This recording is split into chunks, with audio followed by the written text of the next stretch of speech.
STV news Sirajganj STV. Sirajganj সদর উপজেলায় ১১৫ গ্রাম heroin সহ ৩ জন গ্রেফতার।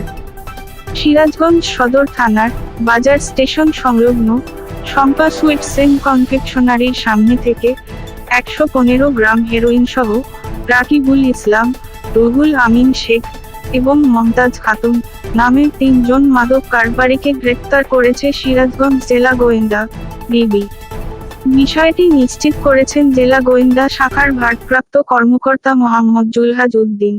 বিজ্ঞপ্তিতে জানানো হয়, আজ বৃহস্পতিবার ৬ জুন ভোর ৪টা ১০ দিকে সিরাজগঞ্জ থানাধীন সিরাজগঞ্জ পৌরসভাস্থ বাজার স্টেশন সংলগ্ন শম্পা সুইটস এন্ড কনফেকশনারির সামনে আসামি রাকিবুল ইসলাম, রাজশাহী জেলার গোদাগাড়ী থানার মাটিকাটা গ্রামের জরিফ আলীর ছেলে, রুহুল আমিন শেখ, সিরাজগঞ্জ জেলার সদর থানার মাহমুদপুর মৌলভীপাড়া গ্রামের মৃত সেলিম শেখের ছেলে এবং মমতাজ খাতুন, চাঁপাইনবাবগঞ্জ থানা জেলার চর দুর্লভপুর গ্রামের ওবায়দুল্লাহর মেয়ে, বর্তমানে শ্রীমন্তপুর গ্রামের ফাহারুলের বাসার ভাড়াটিয়া।